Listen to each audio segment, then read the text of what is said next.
Hi, Julius here. Here's another real-life MIDIGrade grading example. What this means is that in this video you will see a real-life grading session done by me and using MIDIGrade in Resolve 12.5.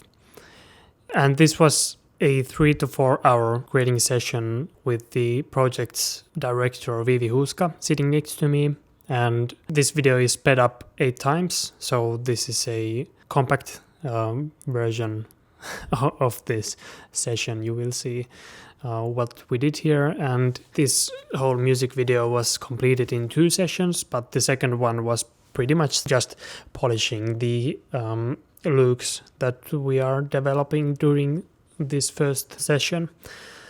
In this video I'm not going to talk too much about the usage of MIDIGrade or grading, but I was thinking that it could be interesting to you to hear more about the production, because there's really no other way for me to talk about this or tell about these productions and what lies behind them, the decision making and the equipment and stuff like that. So you will find some set photos of this piece in my Facebook page, and that is facebook.com/Julius Cinematography.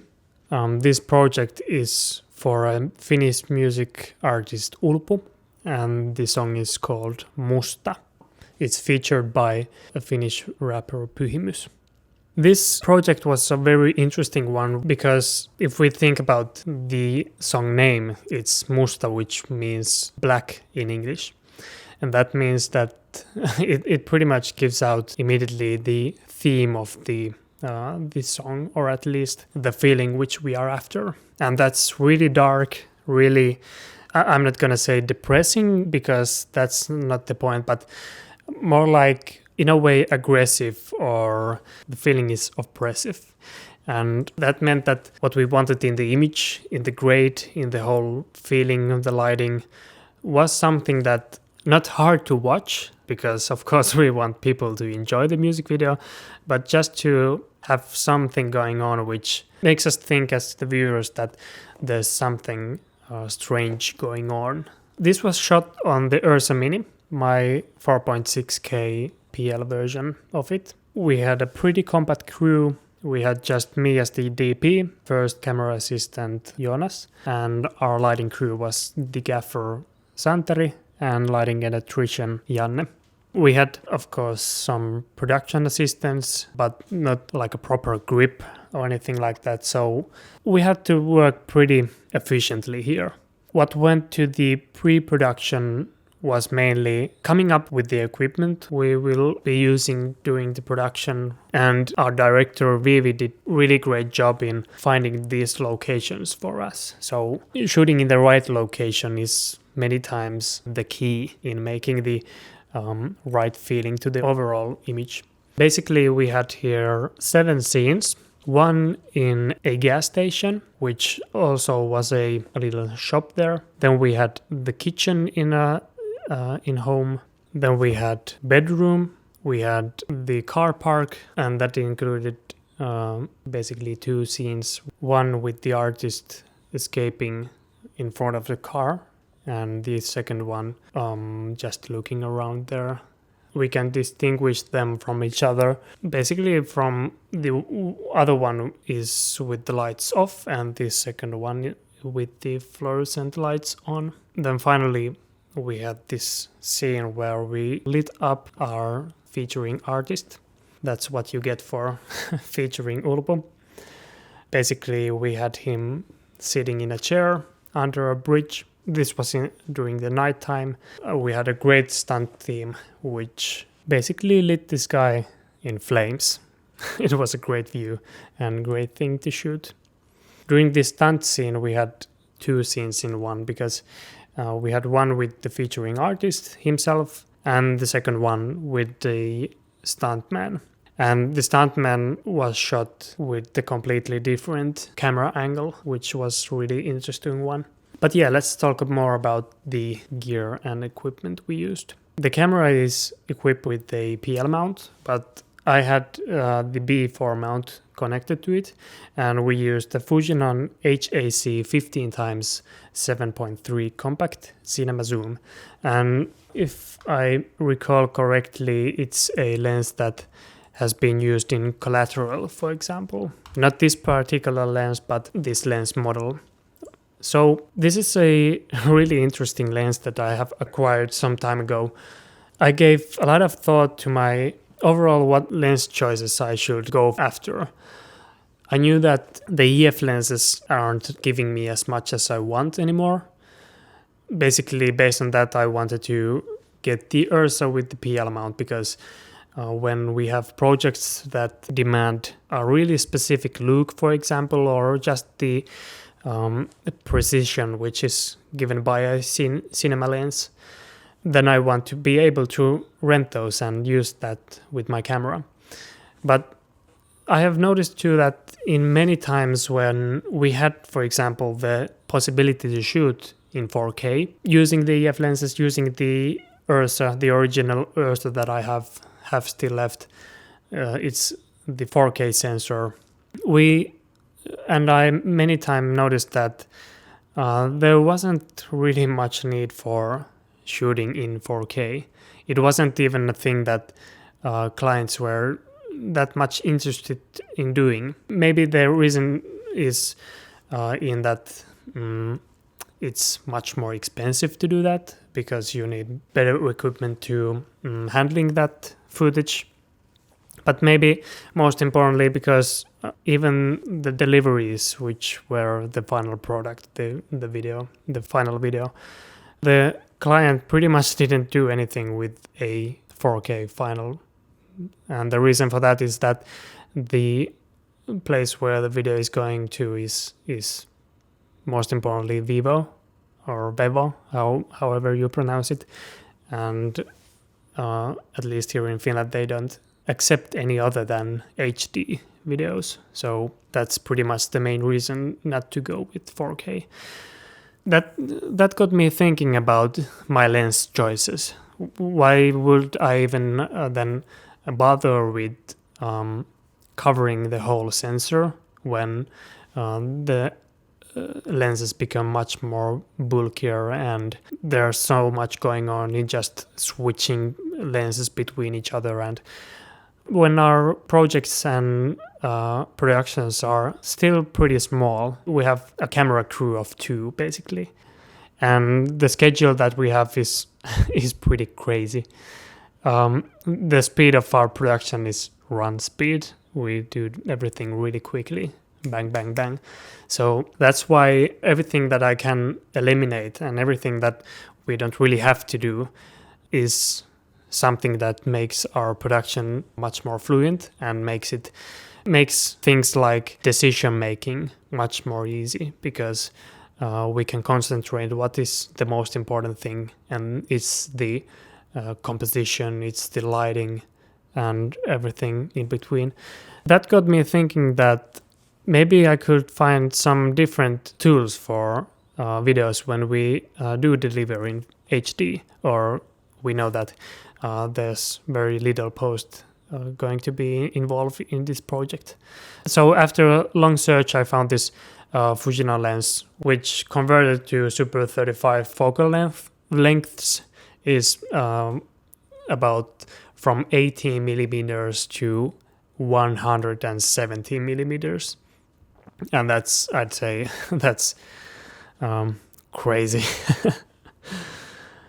It's a very, very heavy and especially front heavy lens. So rigging it is really interesting, I'd say. But when in use, it's really fun to use, because there's basically all possibilities are open using that lens.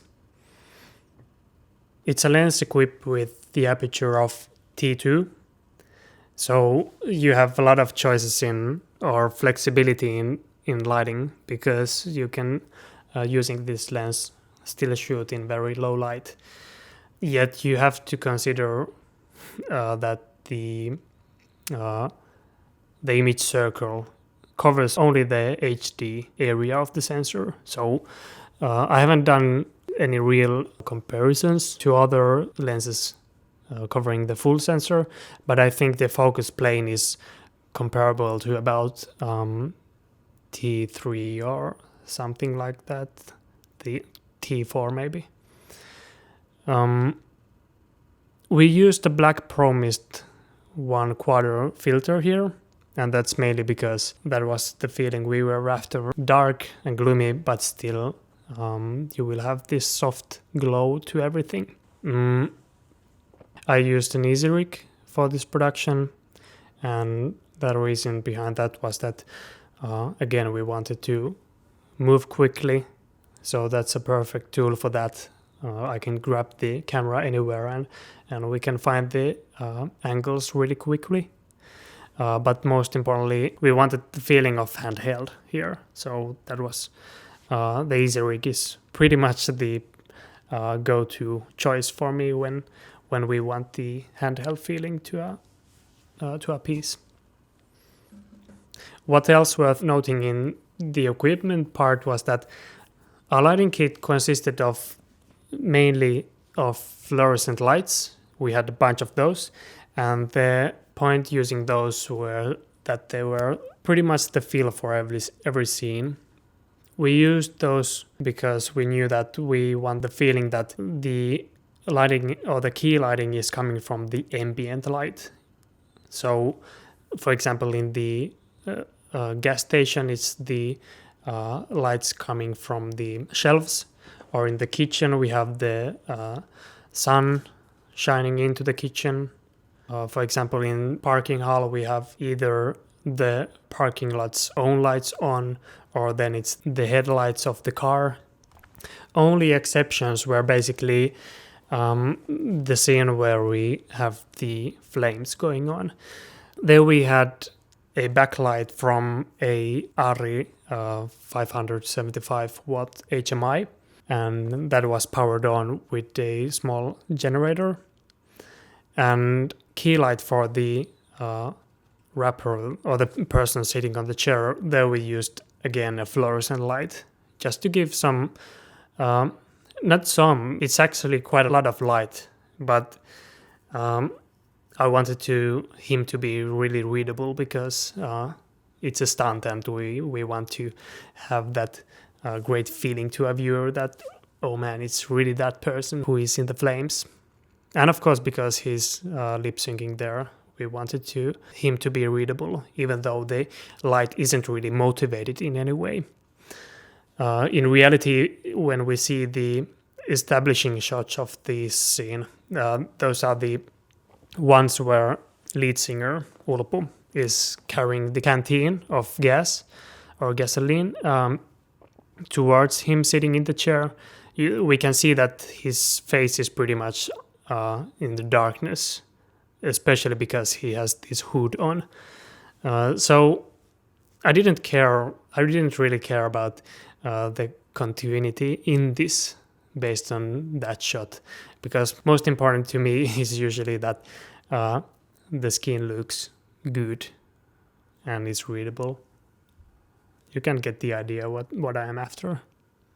Let's say, in other words, if we imagine that he is in the darkness, okay, it's totally logical and it completes the goal of continuity.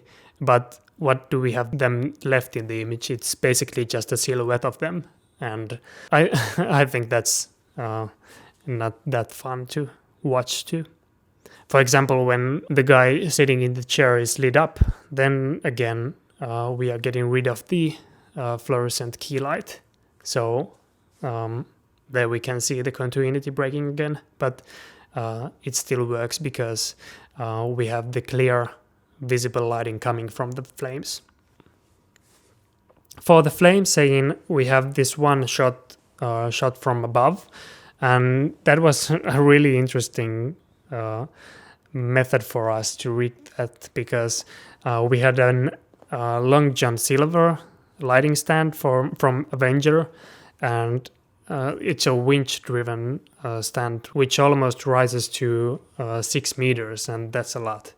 So I, in advance, wanted to have something different for the scene where we use the stuntman because, well, of course, one reason is that we don't want to show his face, mostly because it's not the face difference, but also he had a helmet under the hood, but also it's emphasizing the flames and the whole situation where we have this person in flames in the middle of nothing. So that worked surprisingly well. The camera, when we mounted it on the stand and lifted it up, of course we couldn't tilt or pan with it anymore, but with trial and error we could find the right angle that we liked. And after that it was just about having a long lang cable and a handle with a rec button, so we could trigger the camera on and off from the ground level. Overall, this production was a great challenge for the whole team of us because we had to pull off this in just, was it 12 or 14 hours? It was a really, really hard day for us, or actually it was a night shoot, so we wrapped in 7 in the morning or 6 in the morning, very, very late or early, I'd say. But it still was a great success because we had so much to cover and we were able to do that.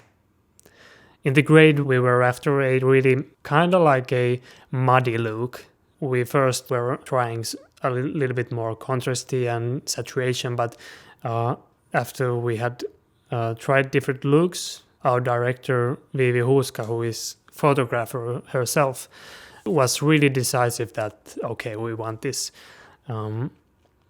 this feeling that we are now really in the dark world, in the world where there is not much hope left. So that was that.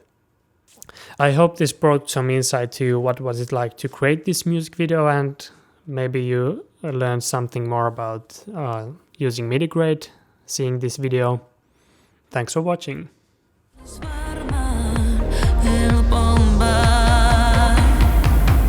Täytyy tulee, kun susta irti päästää.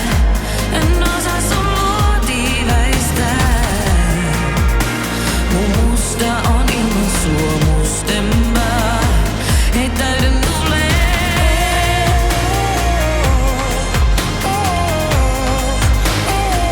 Ei täydy tulee. Mun musta on ilman sua mustempaa. Mä oon se mustaakin mustempi sälli. Tää musta elämä on källi. Peilistä mua kattoo pälli, joka on kalpea, mut mieli mustaakin mustempaa. Mun suonissa virtaa kusta, mun suosikki tunne on tuska. Enkä siksi päästä irti susta, niin kauniisti tuli tää polttaa. Vivala vitaali vitut, mä oon viraali, mä oon virus. Oon ruttosen mätänen surman valon, imevää tuulta.